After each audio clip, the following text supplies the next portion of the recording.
The call for help. The cold silence of space was suddenly broken by a strange signal. It was not a random noise, but a desperate message, traveling faster than light across galaxies. The message carried a plea for help, its tone filled with fear and sorrow. Every word echoed like a cry in the void. To anyone who can hear us, we are the Yaltrians. Our home is under attack. We are a peaceful race, but now we face total destruction. Please, if there are heroes out there, save us. You may be our only hope. The message reached Earth late at night. It appeared on screens in government offices, scientific labs, and even private devices. At first, people thought it was a prank. Aliens asking for help. It sounded like a science fiction story, but soon, scientists confirmed its authenticity. The message was real. Earth's leaders gathered quickly. The United Nations held an emergency meeting.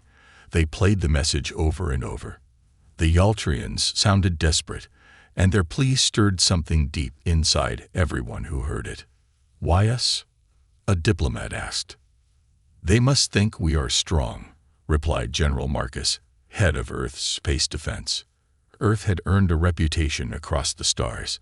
It was known as a death world because of its harsh environment, deadly weather, dangerous wildlife, and diseases. Humans were seen as tough survivors, capable of handling anything. Now, an alien race was calling for their help. In a high-tech command center, Captain Rhea Carter listened to the message with a heavy heart. She was a decorated officer in Earth's space fleet. She had faced countless battles and lost many friends along the way. For her, war was not a game of glory, it was a burden. But when she heard the Yaltrians' plea, something inside her sparked. We have to answer, she said firmly. Admiral Shaw, her superior, nodded. But this is a one-way mission. The Yaltrians are in another galaxy. If we go, there's no guarantee we'll come back. Captain Carter's face was calm, but her eyes burned with determination. If we don't go, who will? They're asking for heroes. That's what we are, isn't it? News of the Yaltrians spread quickly.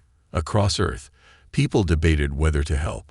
Some said it was too dangerous. Others argued it wasn't Earth's problem. But for many, the idea of leaving a peaceful race to die was unthinkable. Among the common people, there was admiration for the fleet. Volunteers signed up in droves, willing to leave everything behind for a chance to help. Soldiers, engineers, doctors, all of them were ready to risk their lives. They called themselves the Deathworlder Fleet, a name that symbolized their resilience and courage. As preparations began, more details about the Yaltrians emerged. They were a gentle, advanced race known for their art and science. They had no weapons, no armies. They lived on a lush, beautiful planet rich in rare energy crystals. These crystals had attracted the attention of the Kraxor Empire, a brutal force that invaded their world. The Kraxor were relentless, destroying cities and capturing Yaltrians to extract the crystals. The Yaltrians tried to negotiate but failed. Their last hope was to find someone strong enough to fight the Kraxor, and they believed humans were the answer. The Deathworlder Fleet's flagship, the ISV Resolute, was loaded with supplies, weapons, and advanced technology. Captain Carter stood on the bridge, watching as her crew prepared for the journey. Each of them had a reason for being there. Lieutenant Jenna Torres had lost her sister in a space accident and wanted to save lives. Engineer Malcolm Reed was a genius with machines, driven by the chance to make a difference. Even the youngest crew member, Cadet Liam Park, had a fire in his heart to prove himself. We're not just a fleet, Carter told them. We're their last hope. Remember that. As the fleet prepared to launch, Earth's citizens gathered to watch. The sight of the massive ships, gleaming under the stars, filled them with pride and fear. This was more than a mission. It was humanity's chance to show the universe what they stood for. Children waved flags. Families held signs with messages of encouragement. One banner read, "Bring hope to the stars." When the fleet finally lifted off, it was a moment of mixed emotions. Some wept, knowing they might never see their loved ones again. Others cheered, believing this was the start of something great. The Deathworlder Fleet disappeared into the blackness of space, leaving Earth behind. Their journey would be long and perilous, filled with unknown dangers. But each member of the fleet carried the same thought in their hearts. If not us, then who? The Yaltrians' call for help had been answered. The universe would soon see what it meant to call upon heroes from a death world. Finally, the day of departure arrived. The Deathworlder Fleet stood ready, -10 massive ships, armed with Earth's most advanced technology and carrying humanity's bravest souls. Captain Carter addressed the fleet one last time. "This is it," she said. "We've trained. We've prepared. Now we go into the unknown. We are the Deathworlder Fleet, and today we answer the Yaltrians' call. Let's make history." The fleet's engines roared to life, and one by one, the ships lifted off. As they disappeared into the void, Earth watched in silence, filled with pride and fear. The Deathworlder Fleet was more than a group of warriors. They were humanity's promise to the stars. We will not stand by while others suffer. Journey through the unknown. The Deathworlder Fleet plunged into the endless void of space, their destination a galaxy light years away. The ships, sleek and powerful, moved in formation like a school of predators. On board, the crew braced themselves for the unknown. This was no ordinary journey. Wormholes, rogue planets, and uncharted star systems awaited them, each a potential death trap. Captain Rhea Carter stood on the Resolute's bridge, her gaze fixed on the shimmering expanse ahead. "Report status," she ordered. "Engine stable. Shields at maximum. Wormhole coordinates locked in," replied Lieutenant Genitoris.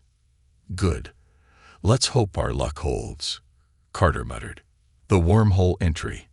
The fleet's first major challenge was traversing the Ragnar wormhole, an unstable shortcut to the Yaltrian galaxy. It was a swirling vortex of light and chaos, barely holding itself together. Scientists on Earth had theorized that ships could survive the passage, but no one had ever tested it. "Entering the wormhole in 60 seconds, announced the navigation officer. The crew strapped in, their faces pale but resolute. The wormhole loomed ahead, its edges crackling with energy. As the ships crossed the threshold, the universe seemed to twist and shatter. Colors blurred into one another, and time itself felt elastic. "Hold steady," Carter shouted as the ship rattled violently. Inside the wormhole, strange shadows flitted past the viewports. Some were massive, resembling ancient leviathans, while others were small and fast, like predators circling prey. The fleet's sensors went wild, detecting bizarre readings that defied explanation. "What are those things?" asked Cadet Liam Park, his voice trembling. "No one knows," Torres replied grimly. "Just don't look too long." The journey through the wormhole felt like an eternity. But eventually, the fleet emerged on the other side, battered but intact. The crew let out a collective sigh of relief. "We made it," Carter said. But that was the easy part. The ghost ship. The fleet continued its journey, navigating through uncharted star systems. One day, the Vanguard, a scout ship, detected an anomaly. A derelict vessel drifting in the void. Its design was alien, unfamiliar to anyone on board. "Should we investigate?" Torres asked. "We're short on time," Carter replied, "but it could hold valuable intel or supplies. Let's check it out." A small team, including Carter, Torres, and engineer Malcolm Reed, boarded the ghost ship. Inside, they found a scene of horror. The corridors were dark and cold, with strange markings etched into the walls. Floating debris suggested a violent struggle. "Looks like they were attacked," Torres said, her hand on her weapon. Reed examined the ship's systems. "The technology here is advanced, more advanced than anything we've seen, but it's been completely destroyed." As they explored further, they found a lone survivor, a holographic AI named Zira. "I am the last remnant of the Nixian Alliance," Zyra explained. My creators were annihilated by the Kraxor Empire. If you face them, you will need all the help you can get. Zera transferred herself to the Resolute systems, offering to assist with tactical analysis. The discovery of the ghost ship served as a grim reminder of what they were up against: the Starfire Nebula. The next leg of the journey took the fleet through the Starfire Nebula, a region of intense radiation and shifting gravitational fields. Navigation became a nightmare as the ship struggled to stay on course. "Radiation levels rising," reported the science officer. "We need to adjust our shields." "Malcolm, can you handle it?" Carter asked over the comms. "I can try, but this nebula's a beast," Reed replied, sweat dripping from his forehead. As the fleet pressed on, they encountered a sudden gravitational storm. One ship, the Harbinger, was caught in its pull. "This is Captain Singh of the Harbinger. We're losing control." Carter made a quick decision. "Send a rescue drone. Get them out of there." The crew watched anxiously as the drone latched onto the Harbinger, pulling it free just as the storm intensified. "Harbinger is safe," Torres confirmed. "Good," Carter said. "But this nebula isn't done with us yet." The shadow encounter. Just as the fleet cleared the nebula, they detected an unknown ship trailing them. It was sleek and black, almost invisible against the backdrop of space. "Who are they?" Torres asked, her voice tense. "No idea," Carter replied. "But they've been following us for hours." The mysterious ship didn't respond to hails. Instead, it accelerated, positioning itself directly in the fleet's path. The Deathworlders braced for an attack, but none came. Instead, the ship sent a simple message: "Beware the path you tread. The Kraxor are not the true threat." Before anyone could respond, the ship vanished. Moral dilemmas. As the fleet moved closer to the Yaltrian system, the crew's morale began to waver. The journey had been more grueling than anyone had anticipated. Supplies were running low, and fatigue was setting in. Carter called a meeting with her officers. "We've come too far to turn back now," she said. "But I won't lie to you. What's ahead will be even harder." Torres spoke up. "We knew the risks when we signed up. The Yaltrians need us." Reed nodded. "And if the Kraxor are hiding something bigger, we need to find out what it is." Their words rekindled the crew's resolve. As the Deathworlder Fleet approached the Yaltrian galaxy, they knew one thing for certain. They were no longer the same people who had left Earth. The journey through the unknown had tested their limits, but it had also strengthened their resolve. Ahead lay their greatest challenge yet, but they were ready. Arrival at the Yaltrian homeworld. The Deathworlder Fleet exited hyperspace with a burst of light and energy, emerging into the Yaltrian star system. What they saw chilled them to the core. The Yaltrian homeworld, Erythian, floated in space like a blue-green jewel. But its beauty was marred by destruction. Entire continents bore scorch marks, evidence of relentless bombardment. Massive Kraxor warships formed an impenetrable blockade around the planet, their ominous shapes like vultures circling a dying prey. "Scanning the area," reported Lieutenant Jenna Torres, her fingers flying over the console. "There are at least 50 Kraxor ships, ranging from cruisers to dreadnoughts. Their firepower outmatches ours tenfold." "Can they see us?" Captain Rhea Carter asked. "Not yet. The cloaking system is holding," replied Engineer Malcolm Reed. Carter nodded, her jaw tight. "Good. Let's keep it that way." The crew stared at the tactical display in grim silence. The odds were worse than they'd imagined. First contact with the Yaltrians. Using the cloaking system, the fleet moved closer to Erythian. On board the Resolute, Communications Officer Nadia Bell received a faint signal. "It's the Yaltrians," she said, her voice strained. "They're using a low-frequency channel to avoid detection." "Patch them through," Carter ordered. A hologram flickered to life, revealing the Yaltrian leader. The alien's appearance was striking, tall and slender, with glowing blue skin and large, expressive eyes.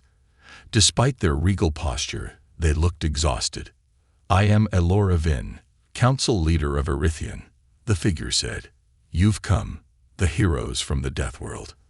"We received your message," Carter replied. "We're here to help, but the Kraxer blockade makes it difficult to approach. What's the situation on the ground?" Elora's face darkened. "Our cities are in ruins. Millions are dead or enslaved. Those who survive are hiding in underground shelters. The Kraxer demand our energy crystals, but if we give them what they want, they will only destroy us afterward." "What about your defenses?" Torres asked. "We have none," Elora admitted. "We are a peaceful people. Our technology was never designed for war." Carter's expression hardened. "Then we'll fight for you. But we'll need your help to locate their weak points." The infiltration plan. Back on the Resolute, the Deathworlder officers gathered to discuss their next move. The Kraxer fleet was too powerful to face head-on. They needed a plan that combined stealth, precision, and sheer audacity. Torres pointed to the tactical map. "The Kraxer fleet is concentrated around the planet's equator. If we can create a diversion here," she said, highlighting a point, "it might draw their forces away long enough for a ground team to land." Reed added, "We'll need to disable their sensors and disrupt their communication network. If they can't coordinate, they'll be vulnerable." Carter turned to Elora's hologram. "Can you provide schematics of the Kraxer ships or their ground bases?" Elora hesitated, then nodded. "Our spies have gathered some information. I'll transmit it to you." Carter looked around the room. "This mission is high risk. Once we engage, the Kraxer will know we're here. If we fail, there's no retreat. Are we clear?" The officers nodded solemnly. The diversion. The fleet launched its plan with precision. A group of smaller ships, led by Torres, uncloaked near the Kraxer blockade and fired on their outer defenses. The Kraxer reacted immediately, diverting several warships to pursue the attackers. "Keep them busy but don't engage directly," Torres instructed her team. The Kraxer ships fell for the bait, leaving a gap in the blockade. The ground mission. While the diversion unfolded, Carter led a ground team to the planet's surface. The Resolute dropped them in a cloaked shuttle, skimming past Kraxer patrols. The team consisted of soldiers, engineers, and medics, each carrying specialized equipment. Erythian's surface was a war-torn wasteland.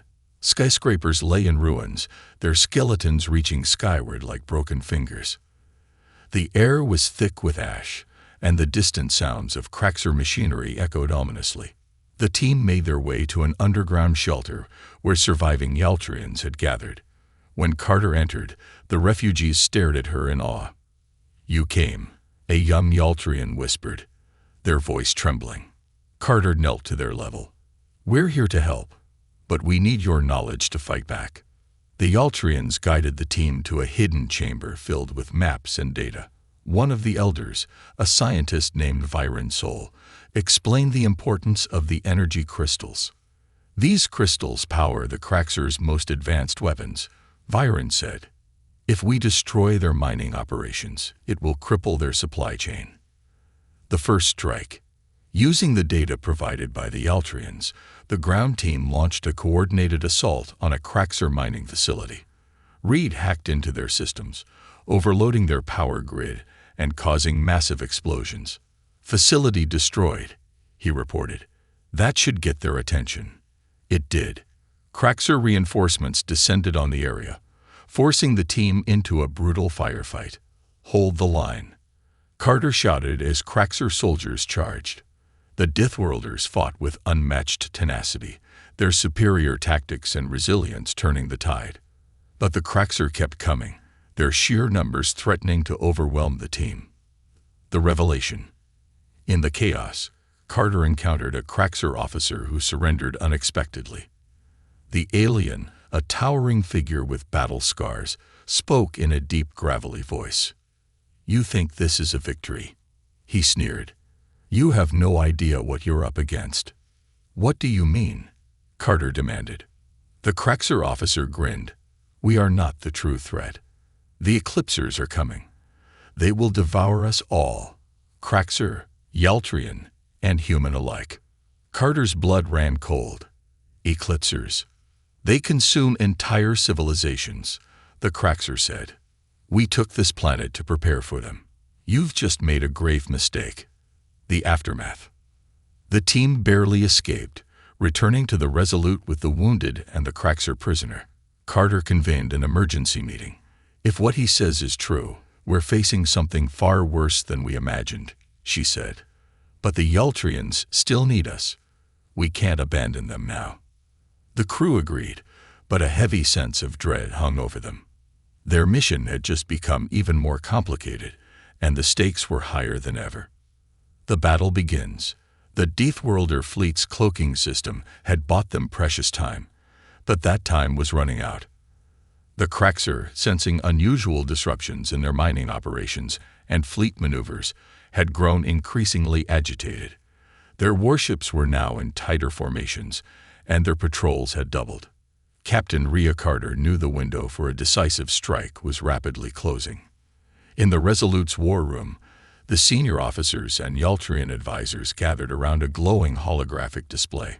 The Craxer fleet was represented by red markers, an overwhelming sea of them, encircling the Yaltrian planet. The Deathworlder fleet's 10 ships were the only blue markers, a stark reminder of how outnumbered they were. We've disrupted their mining operations and drawn some attention away, but they're regrouping, Lieutenant Jenna Torres reported. If we don't hit them hard now, we may never get another chance. And when we do hit them, added Malcolm Reed, we'll have every Craxer ship in the sector bearing down on us. We need a plan that cripples their fleet and gives us time to evacuate the Yaltrians, Carter said. She turned to the Yaltrian leader, Alora Vin. What about their command ship? If we take it out, will the rest of their fleet fall into disarray? Alora hesitated. The Craxer are brutal but disciplined. Destroying their flagship would weaken their coordination, but it won't end their assault. They don't retreat. They conquer or die. Carter's jaw tightened. Then we'll give them a reason to die. The plan. Divide and conquer. The Deathworlder fleet devised a bold strategy. Torres would lead a small squadron to engage the Craxer's outer defenses, drawing a portion of their fleet away. Meanwhile, the Resolute and a second team would launch a stealth attack on the Craxer flagship, the Obsidian Wrath, while the remaining ships provided cover. The mission depended on timing and precision.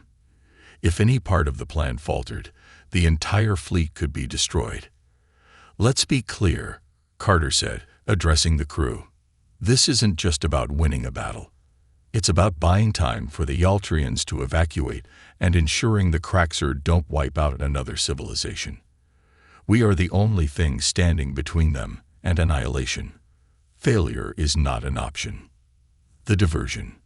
Torres's squadron uncloaked near the Craxer's outer defenses, their ships immediately opening fire on the enemy's perimeter turrets.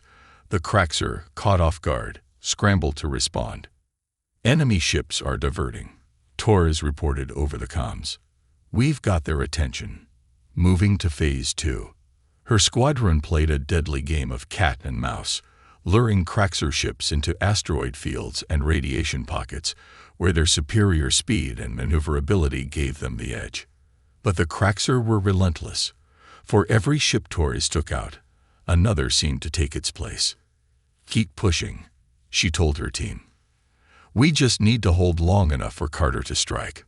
The assault on the Obsidian Wrath. Under the cover of the cloaking system, the Resolute and its strike team slipped through the chaos and approached the Craxer flagship. The Obsidian Wrath was a monstrous vessel, bristling with weaponry and heavily shielded.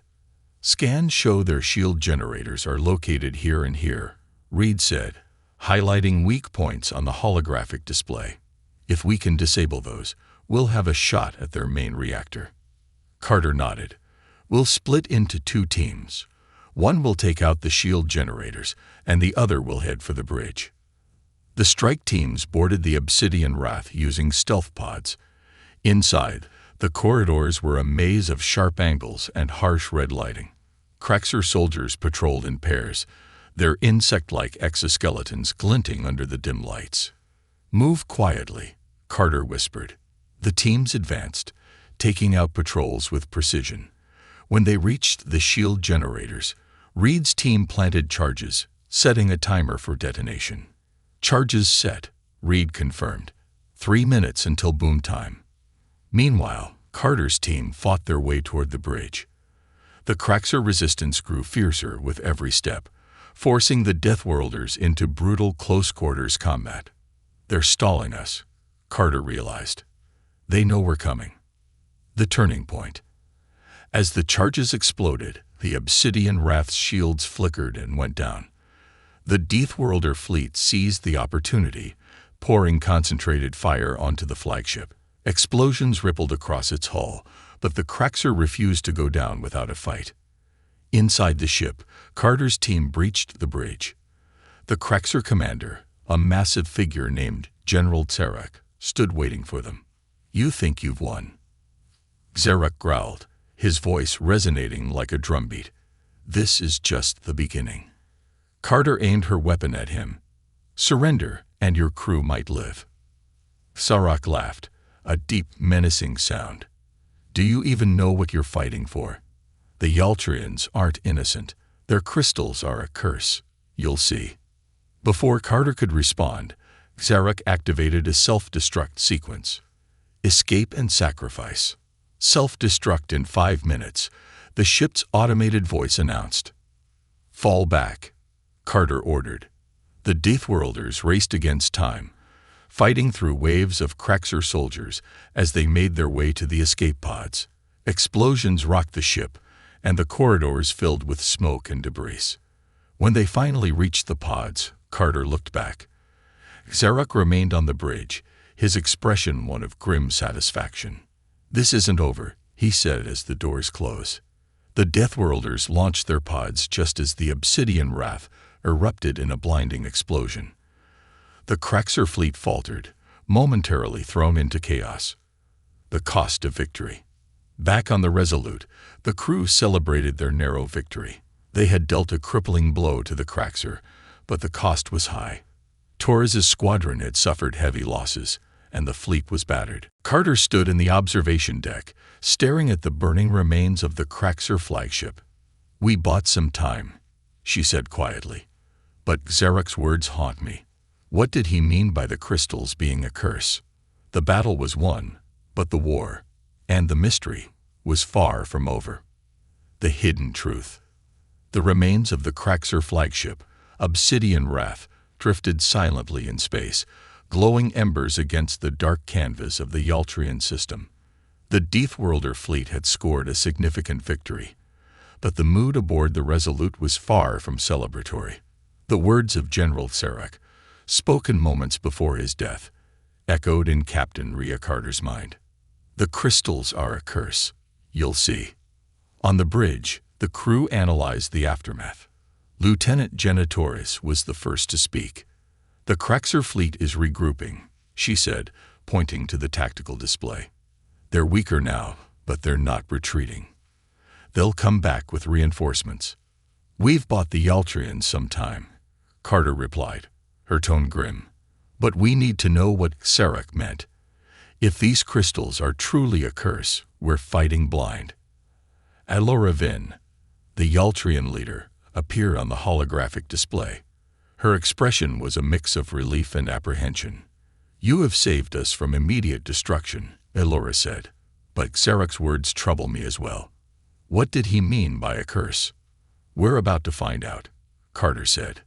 The discovery. Deep within the wreckage of the Obsidian Wrath, a salvage team found a data core intact. Engineer Malcolm Reed carefully extracted the core and brought it to the Resolute for decryption. "This thing is heavily encrypted," Reed said, plugging the core into the ship's systems. "Whoever programmed it didn't want anyone snooping around." Zera, the AI salvaged from the ghost ship in the wormhole, materialized on a nearby console. "Allow me," she said.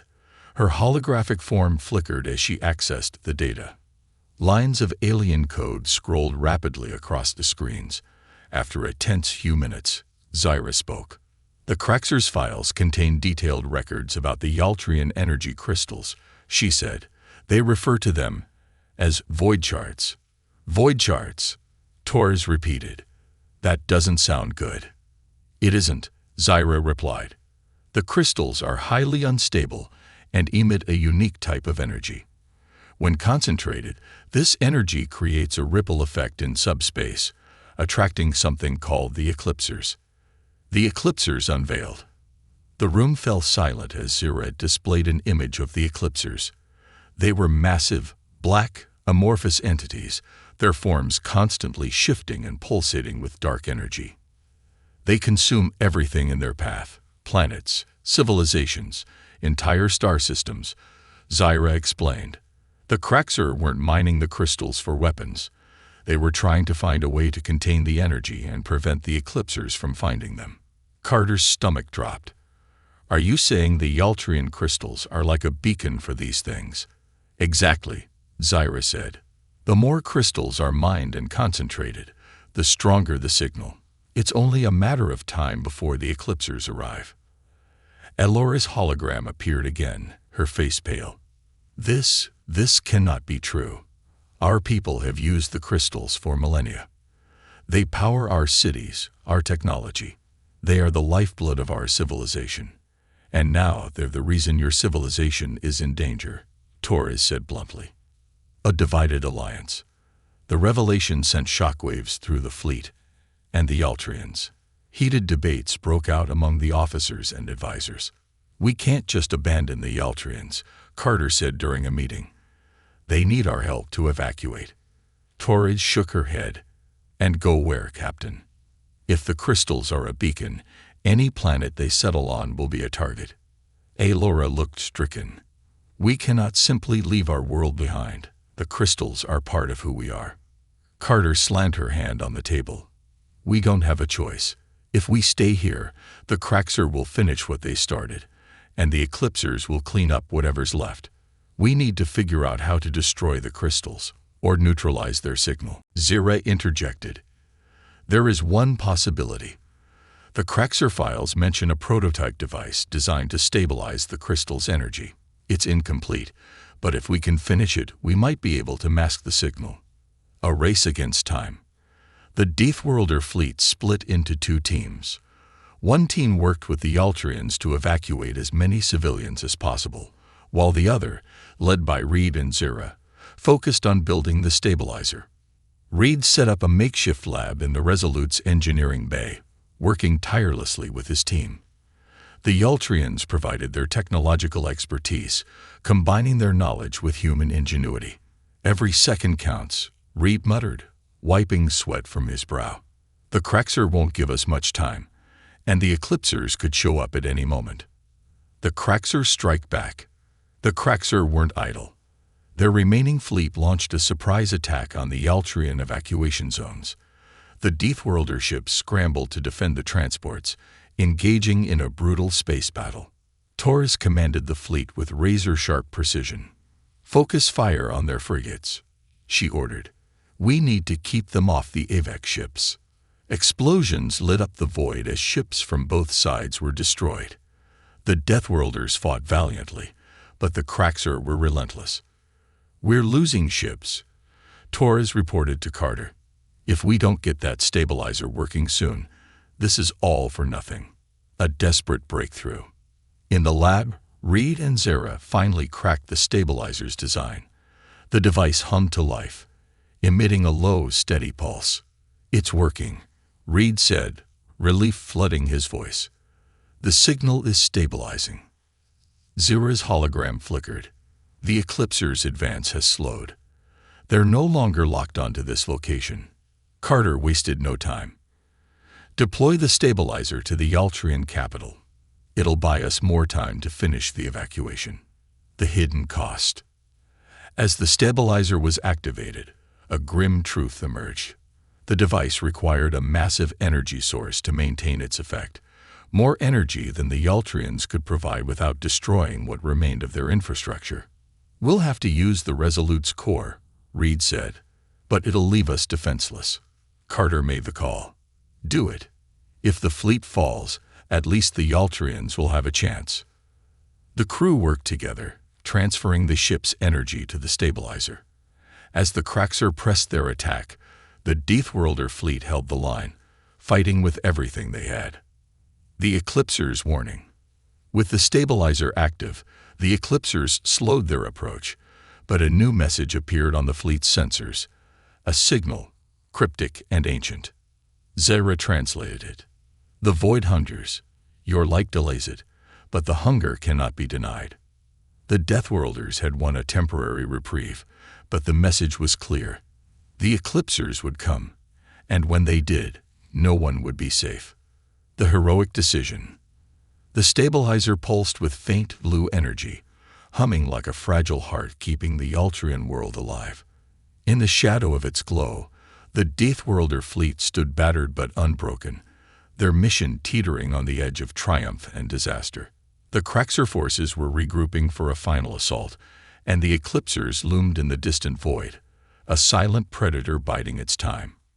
On board the Resolute, Captain Rhea Carter stood before her crew. Her uniform was torn, her face streaked with soot and exhaustion, but her voice carried the strength of 1,000 battles. "This is it," Carter began, addressing her officers, Yaltrian allies, and crew.